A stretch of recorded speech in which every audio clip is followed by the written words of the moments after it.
the Deputy Prime Minister. Hello, I am Yaisha binti Zafar, and I will be giving the reply speech for the government side. All right.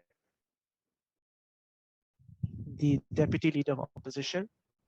Hi, my name is Adam Haikal and I am the Deputy Leader of Opposition. All right. And Government Whip. Hi, I'm Lisa Batrisha and I'm the Government Whip.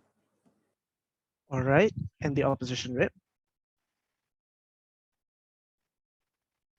Hello, I'm Emil and I will be the Opposition Whip. All right. Thank you for that.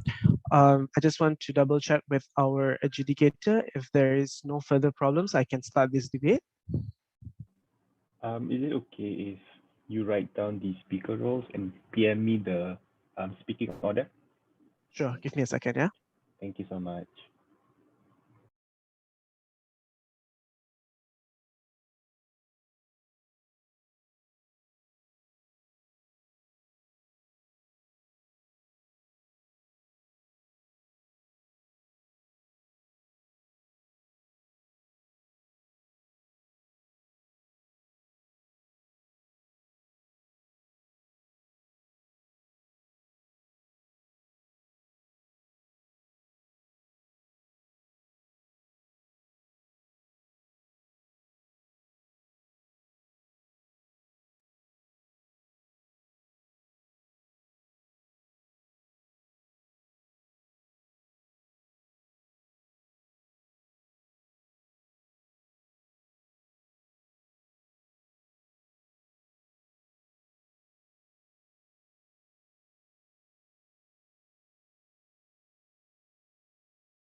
Just to check with the edge. All right, you have got it.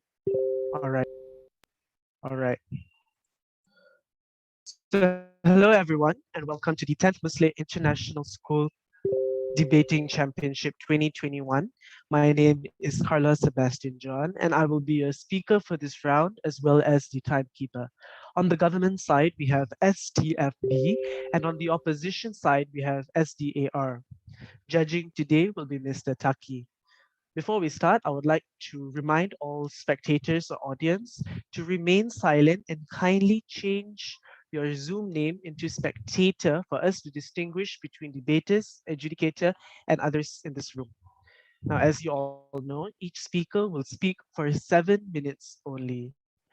And without further ado, on the motion, this House would not punish those who live below the poverty line for economic crimes, for example, theft.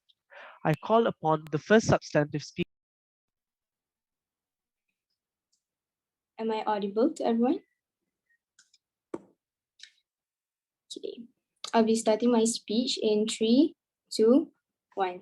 A very good morning I bid to all members present today. As the Prime Minister of today's debate, firstly, I would divide my speech in 3 main parts, which is firstly the definition of today's debate. Secondly, I would give out our side's stance for today's debate, and lastly, our main argument of today's debate. So moving on to less than 1,000 ringgit for their income. So why does poverty happen in a certain country or a certain nation? So these people are living below poverty line because of the lack of job opportunities, and maybe they are born in in these kinds of families, which may affect them of doing economic crimes. So these people have their own reason in doing these crimes because they basically don't have the sustainable income that is required for them to live. So what if we are in their shoes? What if they have more than 5 children? What if they have more than 8 children? What if they live with their family members? So we must conclude. We must see as a whole that these people may have to feed their family members, may have to feed their children. So maybe basically we think that this is the cause of them doing economic crimes, because economic crimes is an illegal act that is done by individuals to obtain money, to obtain advantages for them to have sustainability in living. So as we can see in our status quo, this pandemic is affecting everyone's life. Basically, a lot of people is getting laid off, a lot of people are being fired, and these people may have the potential to do these economic crimes. And we believe that it is actually our responsibility, because it is the reason of them having a lack of job opportunities. The reason they are living below poverty line is actually because the government isn't providing enough job opportunities for these people. So we believe, so moving on to my stance, is that POI. what, yes? So you're saying that people are in poverty because there are no jobs because in the COVID lifetime. So how about when the world is without COVID, where people can have jobs and people can live sustainably?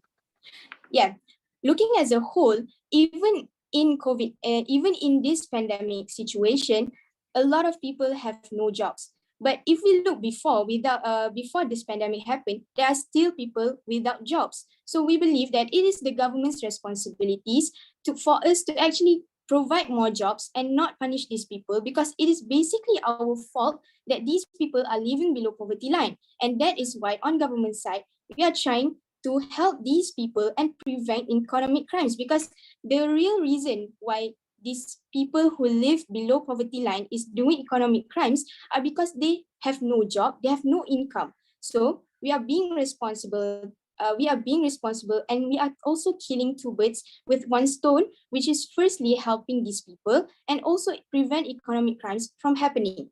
And we are trying to be empathic, and it is one of the acts of humanity, which is not punishing people for our own wrongdoings. So how we can help these people will be explained by my deputy prime minister, and I will further explain my arguments on why economic crimes happen.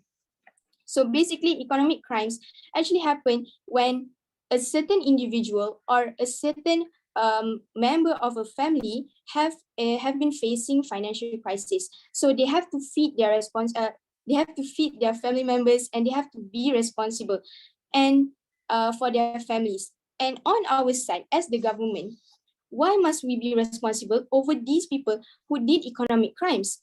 As the government authorities, we are responsible towards everyone as a whole. Everyone in one nation should be everyone in a nation should be getting as the government, we should make sure that everyone as a whole could live a sustainable life. So we are trying to provide those sustainability by providing more jobs, because in the first place, it is our fault that these people are living like this. So we are trying to prove that we are helping them as well as preventing. Yes.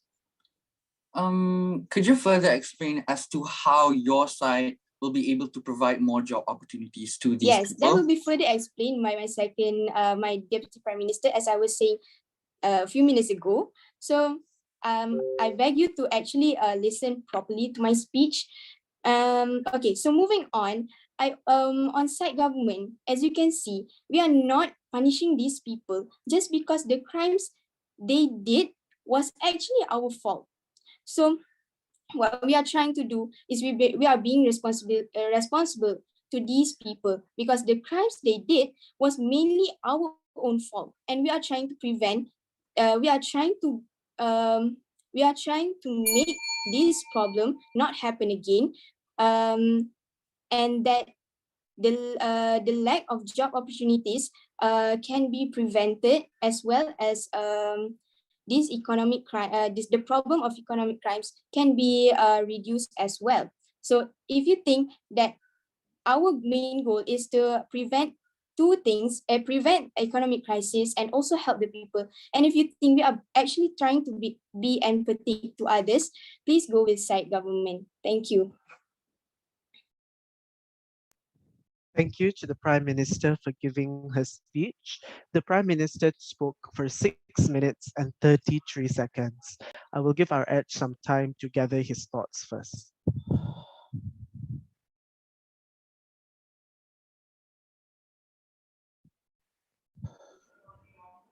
You can just continue. I'm fine. All right. And now I would like to invite the Leader of Opposition to deliver his speech.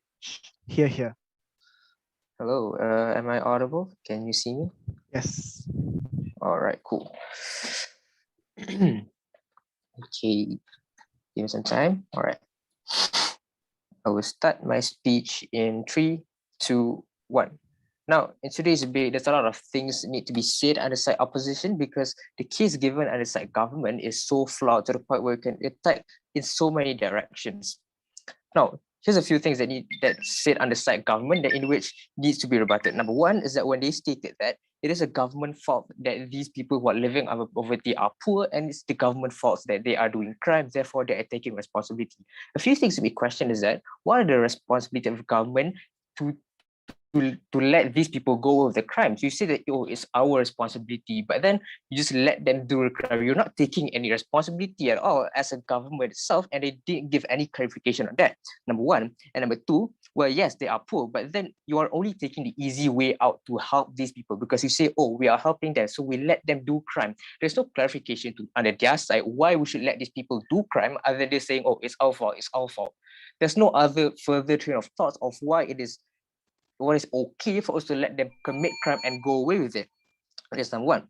And there's a plethora of ways you can help these people get out of the poverty cycle and the poverty line. For example, maybe do a welfare program, having a program where, or even developing the nation by having more industrial areas where they can go and work with even low qualification. These are the type of things that government can do. But why decide government when and also take the safest and well, not safest, the most animal-like route to let these people living under poverty to then steal from each other, to steal from other people. There are no clarification on their side. So that is very problematic because understand that in today's debate, a few things to be understood which said government did not clarify. What is a crime, right? So crime is when you harm other people's life or rights. And we believe that crimes need a fair retribution for these people that commit crime because due to having better deterrence for further crimes to be committed.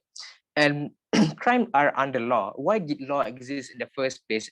It's also something that side government never said.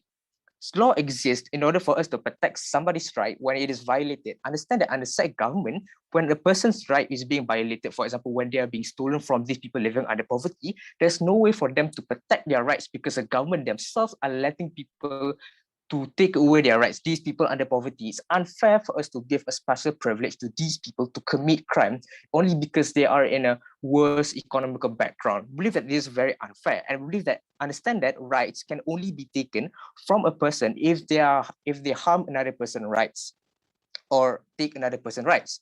So understand that the people under poverty, their rights are not even being harmed. Understand that people living under poverty comes from two ways: either you were born in a poverty family, or you messed up in one point in life where you have to live under poverty. There's only two things, and usually it's always the person's fault or even the families themselves' fault. And it's never. And if you were to say it's a government fault, yes, maybe it's a government fault for failing to provide better jobs for them, to provide a better industry that they can go and work in. But we believe that it's not the responsibility of government to let these people destroy another person's life, because when you commit crime, you are destroying another person's life. Before that, yes. As we can see from this status quo, rulers of the world can actually have the ability to lead a country or society, right? So why do you think that these actually rulers can actually help them and not actually can actually help them? I don't understand much of your question, but I'll try to word out like this. Like maybe you say that why does the government have a power to intervene in another person's life, right? Like I said before, there's a plethora of ways for you to help these people living under poverty. That's how you intervene, by having maybe this welfare program where you can give money to these people. And under your side, you don't do that. Instead, you it's basically taking the easiest way out by letting these people solve their own problems by destroying another person's life. And last rebuttal to side government is that when they say everybody can live sustainable under their side, how is it sustainable when people are stealing from each other and they can get away from it? These people who are not living under poverty, who have the rights to income, are also being violated under their world. This is very problematic, and we don't see how it's sustainable under their side when crimes are committed like in broad daylight without any justification. Now let's move on and believe that under our side, believe that side government's mechanism is counterintuitive towards these people living under poverty and towards the economy. Now, moving into my arguments under the tagline of counterintuitive in helping people living under poverty, a few things to be stated. These people who are living under poverty cycle will then be discriminated by society. Why? Because when you have an image or you are given the privilege by the government to steal and you get away with it, it sets a mindset and a stereotype towards other people in society to see that these people living under poverty as thieves, which further destroys these people's image for them to have a better opportunity in getting a job. Because understand that when these people living under poverty try to find a job, then these employers will need to have a second thought of why they should take this person, because understand that these person can steal from them and get away with it without any retribution. So every employer will have to have second thought on taking a person in poverty, which means leaving these people under poverty is in an even worse economical background in which they have to live without a job, but people don't want to take them to do a job. So this is a problem that exists under side government that they need to solve. They will need to see inside government why is it justifiable for us to let these people steal, and why would it help them? Because we believe on the outside, it does not help them in any way or form. We believe that it's even worse under their side. And understand that people living, and also when these people under are living under poverty cycle are being discriminated, which means that it leaves no opportunity for them to flourish. And when even if they were to try to flourish, it will be hard for them because society itself are opposing these people in the end of the day. So what happens is that their financial status will remain the same. We believe that people living under poverty were not able to break out of that poverty cycle due to the stereotype that side government themselves put to these people living under poverty. With that, I believe that under side government, they have failed to protect these people living under poverty, and they are only making it worse under their side by taking the easiest way out, by being very lazy, by just letting these people become uncivilized, stealing from each other, taking away another person's right, and getting away with it in broad daylight. That it is very unjustified, and that I end my case. Thank you very much. Thank you to the Leader of Opposition. The Leader of Opposition spoke for 7 minutes and 3 seconds. Now, I would like to invite the Deputy Prime Minister to deliver her speech. Hear, hear. I'm going to start my speech in 3, 2, 1. So what is the government side is trying to do right here, right now, is trying to help these people and try to stop all economic crimes. A very good day I bid to everyone from the government side. Today I will further extend the case in the government side, and I would also give my rebuttals towards the Prime Minister. So I shall move to my first rebuttal, which is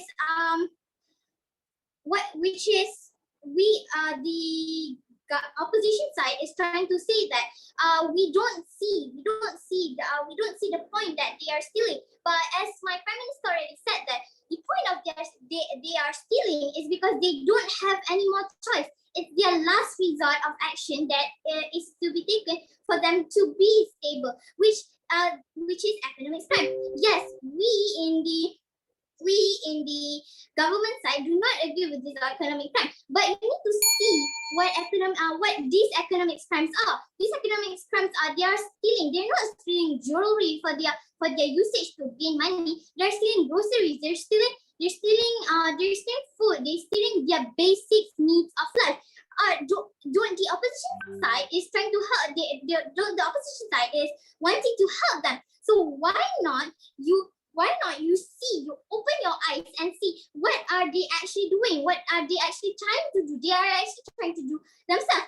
Well, because we don't agree with this, this is why we're trying to help them, which I would further explain, as my Prime Minister already said, how we're going to help them.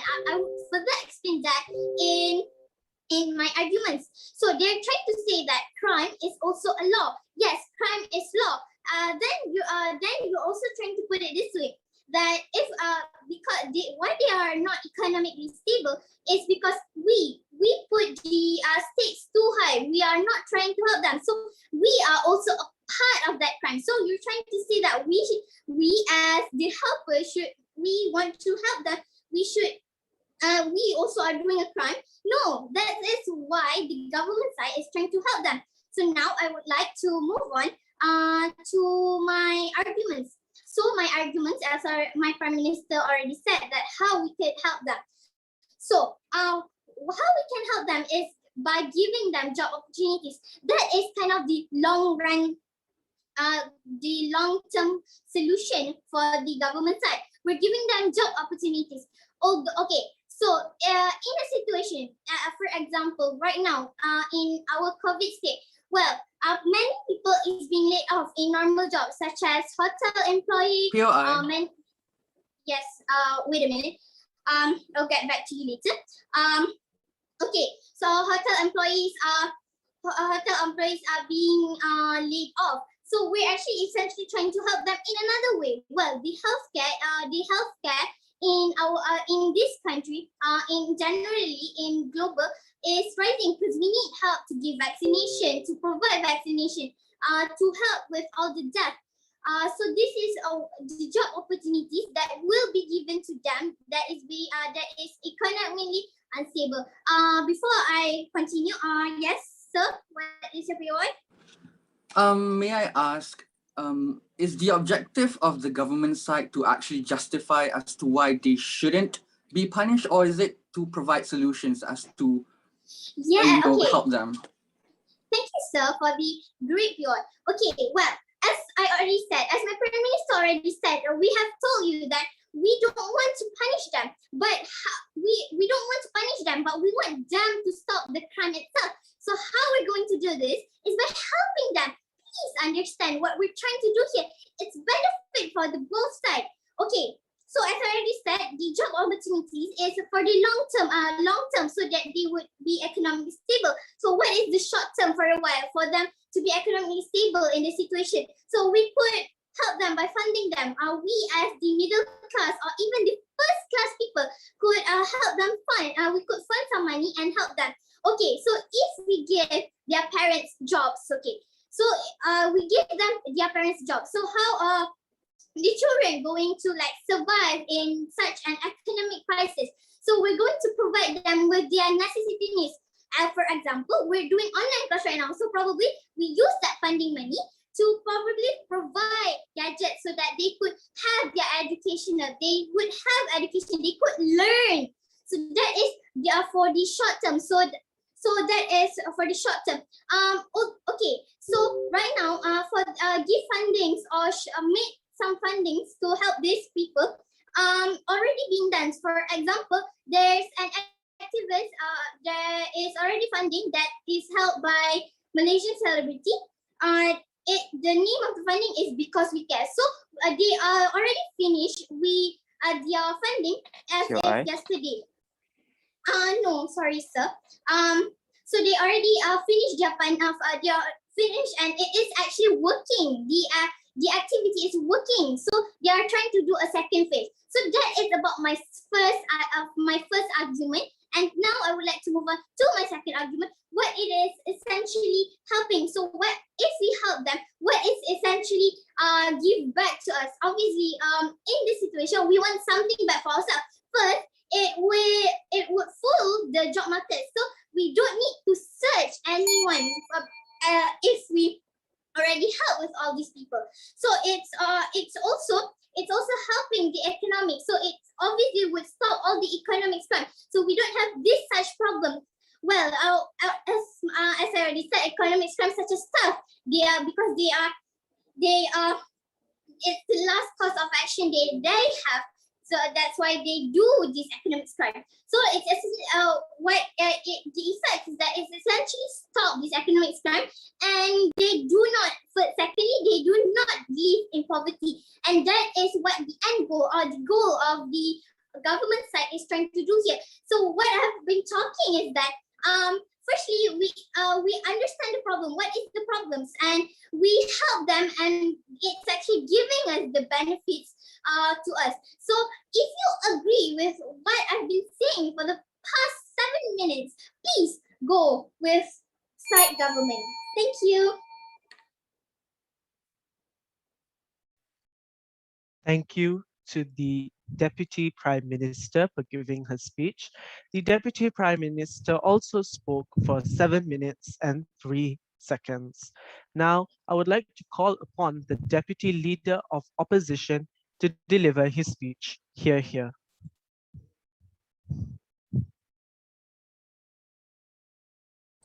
Hello, am I audible? Yes, you are.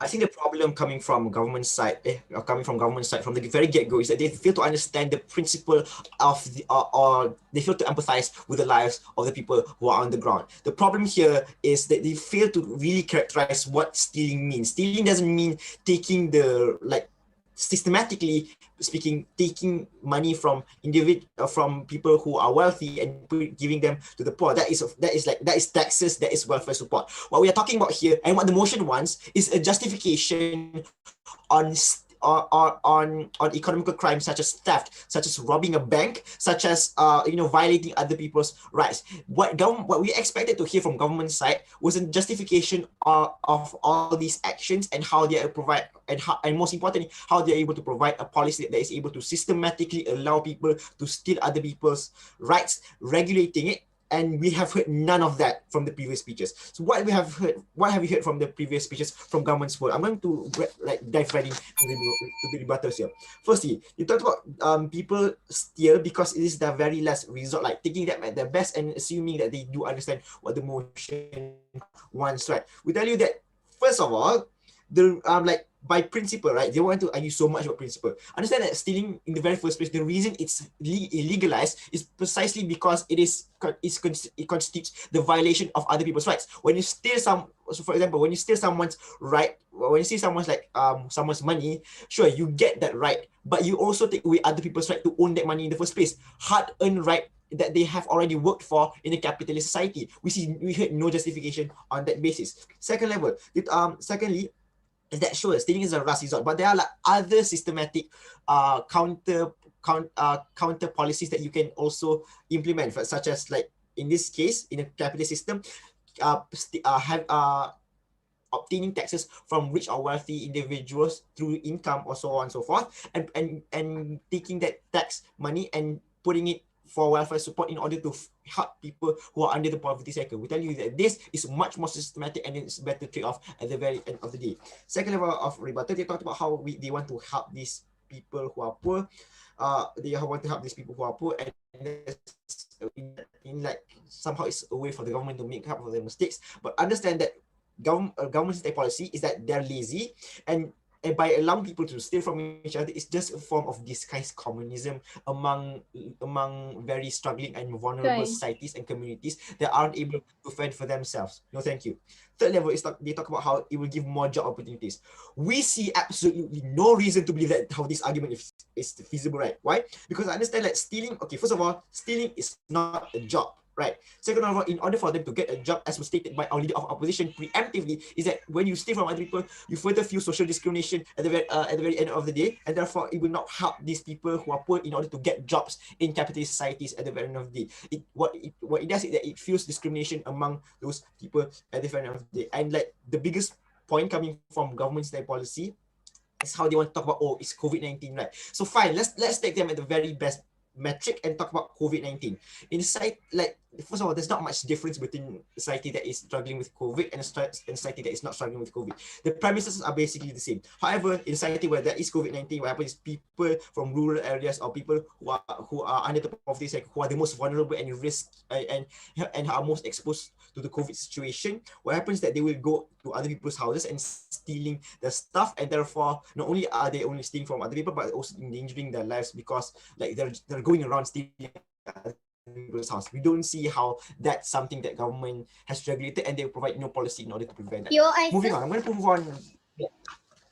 No, thank you. I'm going to move on right into my argument. I'm going to talk about, it's a very long argument. I'm going to talk about the economic downfall and what this substantive looks like. First level of substantive, what does government's case look like, right? There are two possibilities. The first is that poor people steal from rich people. What happens is that it puts interest of the poor people diametrically opposed to the interest of the rich people. What happens is discrimination happens, and people who are wealthy, who own big companies, will be less incentivized to hire people who are poor at the very end of the day. What happens is that it points negative light towards the society. That was something that was already clarified by our leader of opposition, and we heard no justification or response for this coming from any of the government's speech. The second scenario that is more probable and even more terrifying is that poor people steal from poor people as well. So what happens is that first, socially it creates discrimination among the society, and therefore does not feel that, no thank you, and therefore it will not lead to harmony within those societies socially, right? Second level of analysis, how it affects the financial capitals of individuals who are poor, right? First of all, nobody can live happily or securely, because imagine if you're living in a poor community and everyone around you is able to steal from you. We don't see how that's harmonious, right? Second level of analysis is that there will be no development in these areas, because rich people will just watch these poor people as they steal from each other. What happens is that the cycle of stealing continues, and this is a form of forced unregulated communism. At the very end of the day. Understand that communism cannot exist in a society. No, thank you. In a society that is already capitalist, what happens is that those poor communities that steal from each other they will stay poor at the very end of the day, because cycle of financial capital it continues. So third level of analysis, what happens on an individual level? First, it either incentivizes individuals to continue living as criminals, as thefts, or secondly they can't, even if they want to get out of their lives and they don't want to pursue stealing anymore, they can't, because they will be too independent in living this sort of life, right? So why is this counterintuitive economically? Understand that economic development largely depends on the productivity of people. If you don't incentivize people to be productive, if you don't incentivize people to help the society by working on so on and so forth, and rather they steal from each other, what happens is that you disincentivize them from being actually productive, and therefore it will be counterproductive and will not help the economy in the long run. So what happens in the government's work is that it fuels hatred and discrimination. It does not provide economic development among poor communities. It non-thieves, people who don't want to steal even though they are poor, will have to suffer, and therefore will have to steal, and thieves will be too dependent at the very end of the day. So what happens is that government's style policy, they want to talk about how they want to help the economy. Understand that there are arguments at the very end of the day, or there's some is very counterproductive, because it does not fuel productivity in order to allow the economy to flourish properly and justifiably. Therefore, we can clearly see how government's entire policy violates human rights, and we do not support that. Clearly, this debate should go to opposition.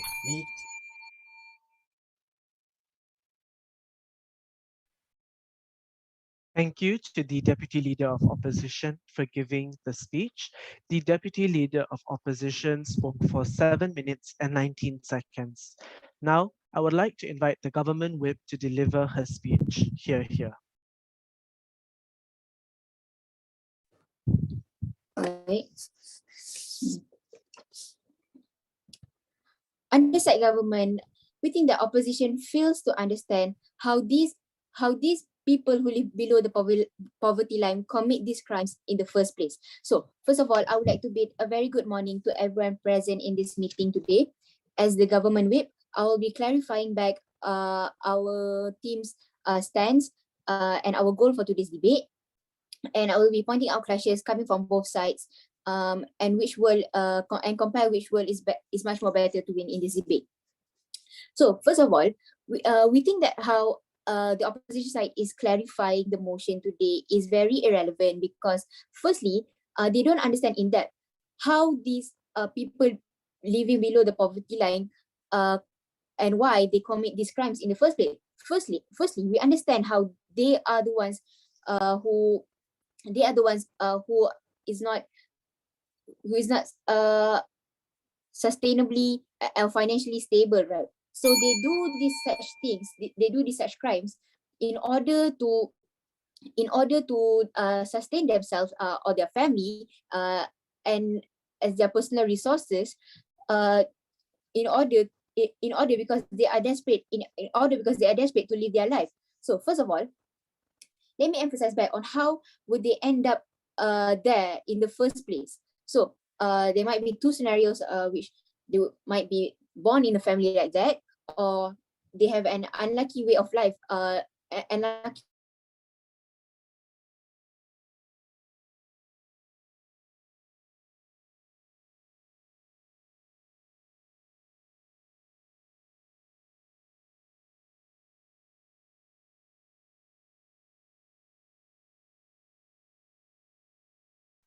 Hi, can I just check if anybody else can hear the government whip or has her internet? No, I think her internet actually, I think she's stuck. All right. Can one of the teammates try and contact her? I've stopped the timer temporarily. She lead a country or society. All right, she's back. Is there a problem? Sorry, you were hanging just now. Okay, so should I go back a bit? Just maybe about 10 to 15 seconds.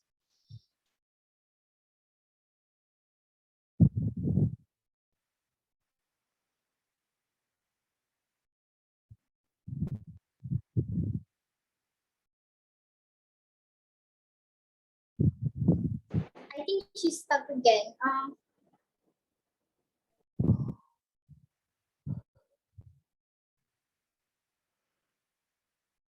Would one of the team members like to iron person?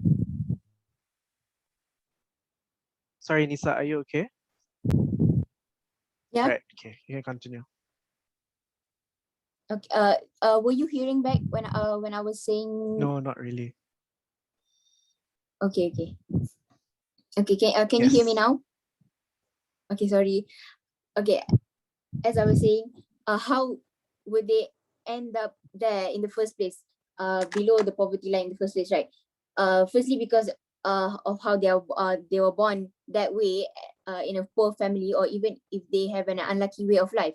So under government side, we are trying to emphasize on how is this still happening in a world so advanced and full of rich already. So at this point, it's already unacceptable to even have these type of minorities in our society or in our country today, because we can see the ability of our ruler or even the high authorities to be responsible to overcome these types of issue from the observation of their ability to actually lead a country, right? So for example, we take this MCO, for example. So the government is actually responsible to keeping civilians to stay at home and to wear a mask, or even to fine them even if they go against the SOPs and all that. So that is actually a way on how we can prove how the government is actually responsible and actually has the ability to control a nation, and to sustain a nation, right? So moving on, we think that opposition side is trying to neglect government's way or initiative of preventing the economic crimes to happen in the first place, right? Because we've seen from the past few speeches how they are ignoring our way of preventing them, of preventing these crimes to such as happen. Because as the government side, we are trying to avoid these situation or the scenarios to even happen in the first place, because as I have said earlier, it's our responsibility as the society and as the government and as high authorities to maintain each and every part of society in this country. So for example, if you see that discrimination of society towards these people, right, see, this is a problem. See, this is the problem. The society is oppressing these poor people. So we, the ones who are living in houses with air conditioners and with 5 meals a day, society is looking down towards these people.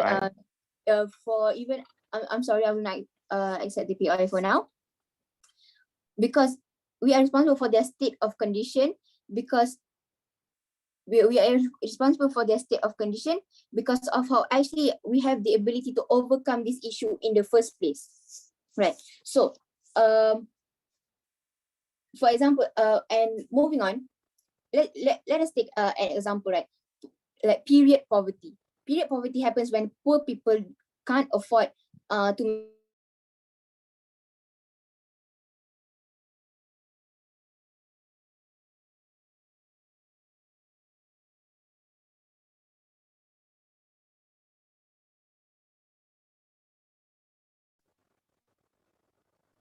Hi, sorry, Nisa. You were cut off before you explained period poverty.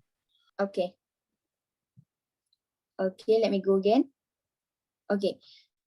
These women actually exist where they are willing to be pregnant for long years. And so that's why we see how poor people right now, they have a bunch of kids and children. So this actually happens when they don't have money to actually buy pads or even tampons. So this is actually the problem happening in status quo today. So this is actually messed up because no one deserves to live like that just to sustain their menstruation cycle. So this is what's happening in today's world. So what we're trying to do here today is to help them from doing these crimes, to get those essentials in the first place, right? So therefore we are taking responsibility as a responsible leader to overcome their issue as a minority by reaching out to them for help. So by giving them job opportunities and whatnot, might actually help them to even have the resources and even essentials to live for at least a few years. Right?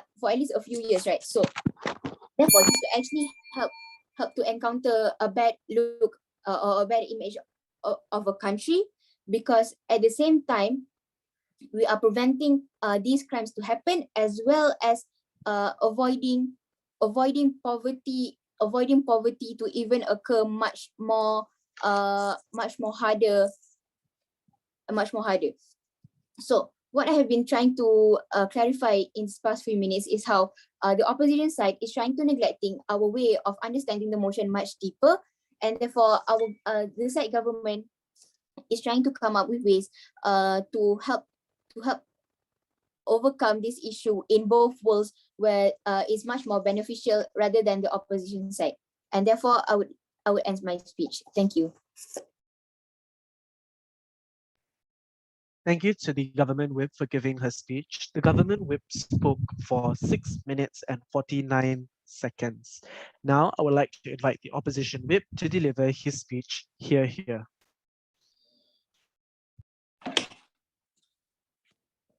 Hello, am I audible? Yes, you are. Thank you very much. I will be starting in 3, 2, 1. When government side has the contemplation whereby the basis of their ideology is contingent upon the fact that revolves around their alternative and implementation of the motion, whereby they completely dismiss the punishment that these criminals deserve, that's when we see a loophole in their case from the very get-go. That's when we see that the problem that they have purposely portrayed in their case from the very start does not match with the solutions that they have painted in their case from the very start of the debate, right? So first and foremost, I would like to summarize both sides' cases, right? So let's look at opposition side. And the opposition side, number one, we have already told you how through the implementation of this motion, it will not contribute to solving the problem of poverty at the end of the day due to issues like discrimination and the economical status of these people itself, right? And number two, we have already talked to you about how the normalization of criminal acts and how it further burdens the criminal justice system because there exists no deterrence and no rehabilitation whatsoever under that side. And then we have already, number three, told you about the rights of other people who are being stolen from, right? So let's look at a summary of government side's case. On the government side, one, they mainly revolved around the idea of how to help people below poverty line. But understand that that is not mutually exclusive under their side. Everything, every single alternative that they have stated under their side can exist under our side. What they should be telling you about is the justification as to why these people should not be punished. The justification as to why robbing a bank, shoplifting, committing theft is acceptable just because they are quote unquote poor. This is what has been missing from side government at the very start of the day. No, thank you. We have already POI'd them several times to get them right on track towards the motion of the debate, but they kept completely dismissing the idea of what they should be doing. They should be justifying why they shouldn't be punished, right? But they had never, not once have I heard the word justification. Not once have I heard the word punishment on their side of the debate, right? Because they're not, they are not debating on the spirit of the motion. No, thank you. So now let's look at the rebuttals or the completely dismissive points under their side. What I've heard from them is, oh, celebrity funding or welfare support or whatever. And they clearly claim that under our side, we don't understand the lives of these people because some people are born that way or some people exist within a big family and have multiple children. Our response is, number one, we do understand the status, the economical status of people below poverty line, right? That is why we commit to the alternative of taxing wealthy people and using that financial support to actually provide welfare programs and like financial support to these people, right? No, thank you. Number two, understand that they are not debating towards the point of the motion. They are not justifying as to why these people shouldn't be punished, as to why these acts of horrendous crime is acceptable under their world. Number three, under our side, under your side, you are promoting long-term detrimental effects, which will not benefit the economy and the sociality of these people at the very end of the day, right? So let's look at three issues worth to be debated, worth to be discussed about in today's debate. Number one is in terms of the economical status of these people below poverty line, right? So which side of the paradigm here actually promotes a better life for these people under poverty line? And we see it is opposition side under four key reasons. Number one, under government side, they are further disincentivizing people to actually help out poor people in poverty line, of people under poverty, because they have been given the right to commit theft. They have been given the right to actually steal from people without any justification at all coming from government side. And number two, there exists discrimination whereby corporations would be more judgmental and doubtful to actually give job opportunities to people under poverty from fear of theft or from fear of shoplifting within that corporation itself, right? So that further fuels the idea of discrimination and also jobless people at the very end of the day, right? And number three, under our side, the trade-off that we are willing to take here is that we tax the people who are wealthy, we tax the people who have these financial capabilities in the first place and use that in terms of providing welfare programs and financial support instead of vague solutions coming from government side, right? And number four, understand that the productive corporations on the government side will be less incentivized to produce goods and services at the end of the day, right?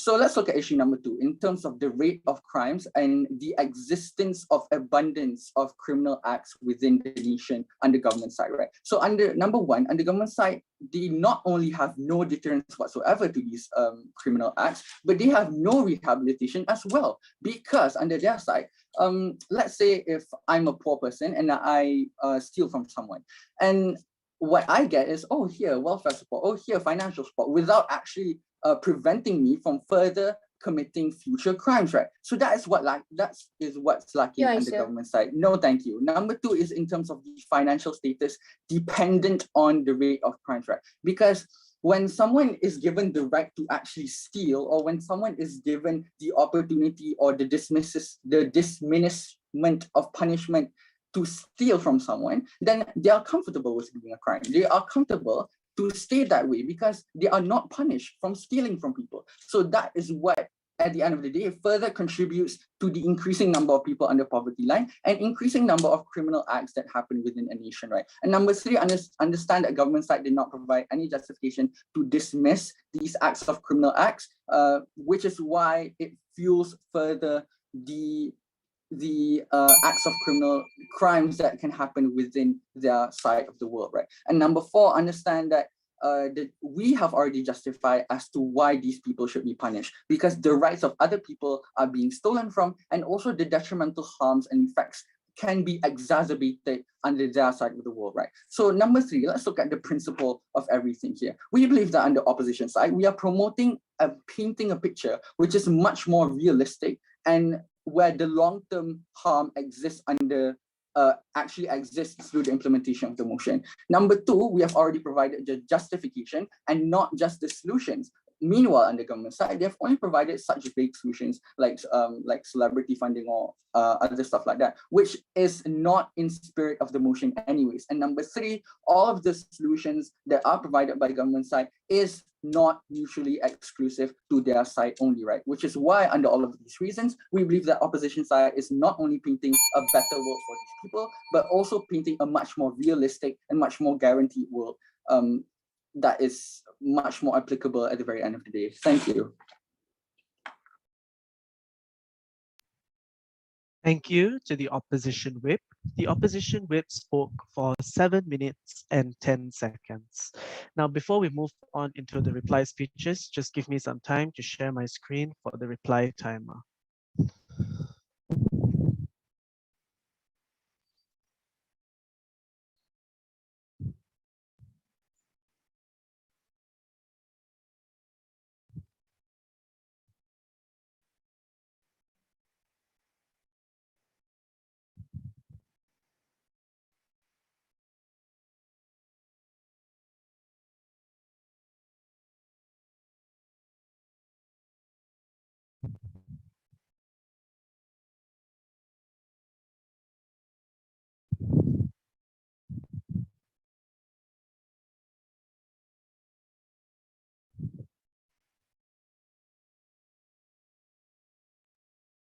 Can everyone see my screen?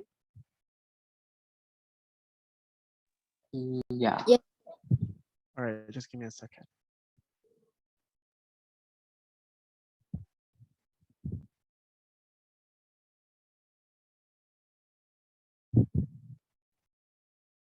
Now, I would like to invite the leader of opposition to deliver the opposition reply speech. Here. Hello there. Am I audible? Yes, you are. All right, cool. Okay, give me some time.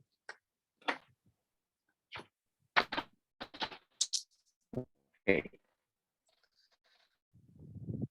I'll start my speech in 3, 2, 1.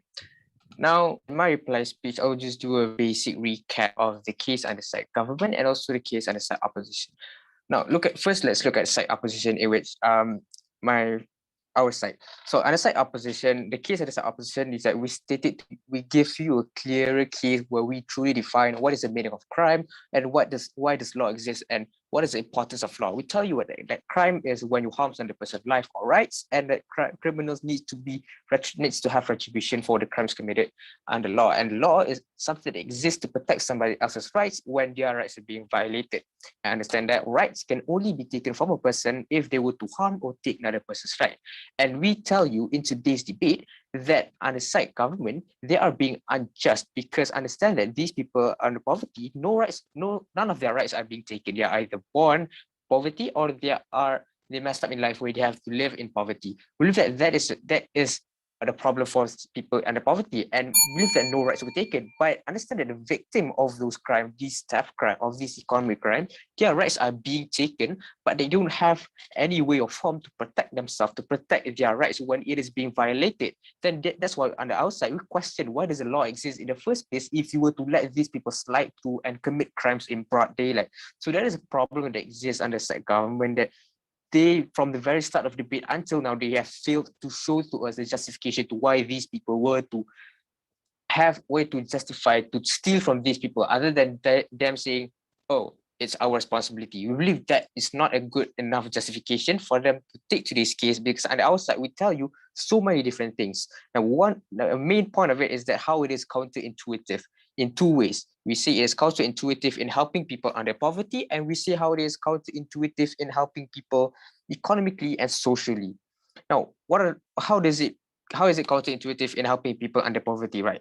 So understand these individuals who are living under poverty, they are given the privilege to steal and to commit economical crime and getting away with it. We tell you how it is then incentivize people, the society, to discriminate these people living under poverty, to see them as only criminals, as theft, people who are disgusting. So this is the problem that exists, the discrimination of society towards people under poverty. And understand that in the current status quo, people are already discriminating people who are living under poverty. And we already told you a lot of times that when you were to have this privilege given to them, the discrimination will only stop from that day on, which is even more problematic. And on the side government, they barely even touch on these problems, and they barely give us any reason to why is justified for them to do this, and why is it good, and what is the trade-off they are able to take. They didn't say anything about it. And also, I tell you also that when they are discriminated, therefore their probability of getting a job is also destroyed, because then even every employee that wanted to take these people under poverty as the employee will then have to take a second thought and think whether these people are truly beneficial towards their corporation. And so we tell you how it does not help in any way in economy, because then crime could happen in broad daylight, which means that the country are currently civilized. People are acting like people are criminal everywhere, especially these people living under poverty, right? And we tell you how that there's no economical growth, because then these people aren't able to have jobs as stated before, and when they don't have jobs, they aren't able to go out of poverty cycle. In addition, with the discrimination that they are going through, it's even worse for these people living under poverty.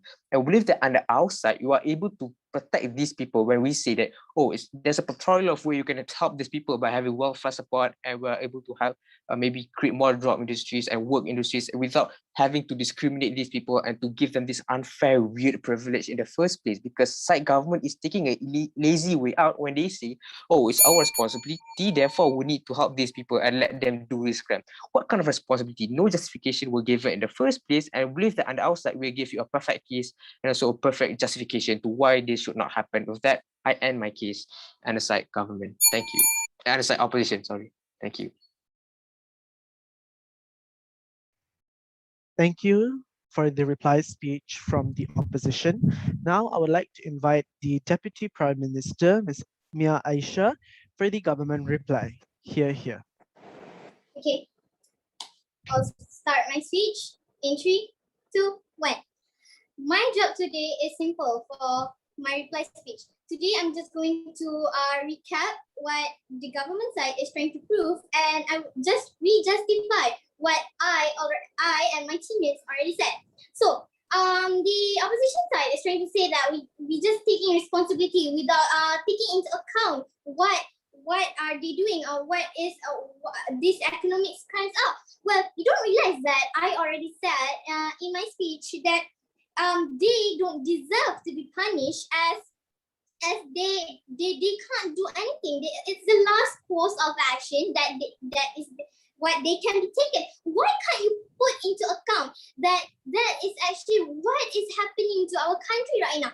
So that is also a part of our responsibility. Why they are doing these economic crimes is because we are trying to cut them off. We're trying to stop them from getting what basic needs people are having. So we are actually in the government side is trying to put our shoes, to put ourselves in their shoes. We're trying to analyze, we're trying to understand why they're doing such things.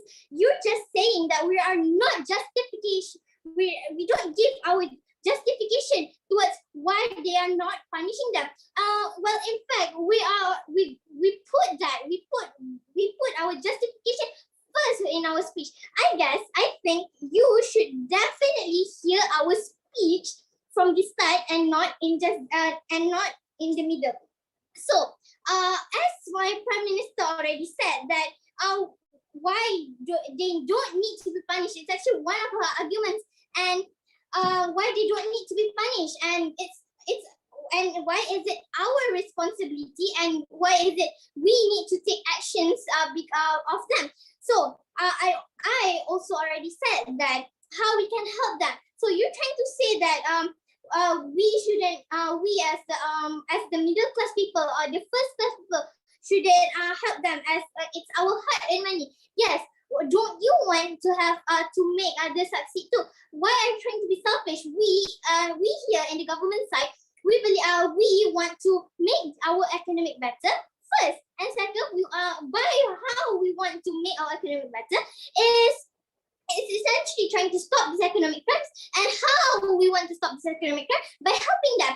That is what is my first argument is. How can we help them? We help them by funding. We help them by giving their jobs. So that is what I essentially have said.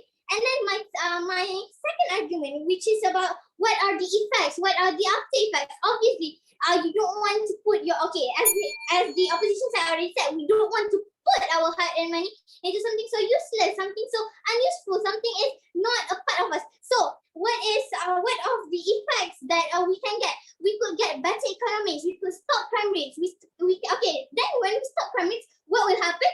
We don't need to put our fundings anymore, and then everyone would be which is in the best case scenario would be happy. So don't you want that? That is what we're trying to say in the government side. We already justified why we shouldn't punish them.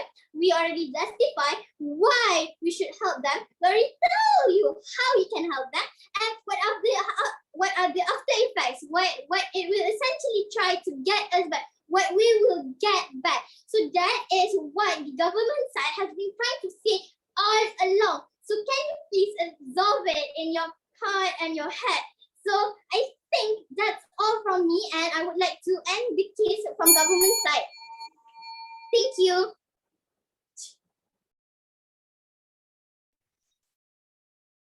Thank you everyone for that debate. Now I would like both teams to please stay in this room and await the verdict. Our adjudicator might go inside or may move to the edge breakout room for verdict evaluation and can come back when he has decided on a verdict and is ready for oral adjudication. That's all.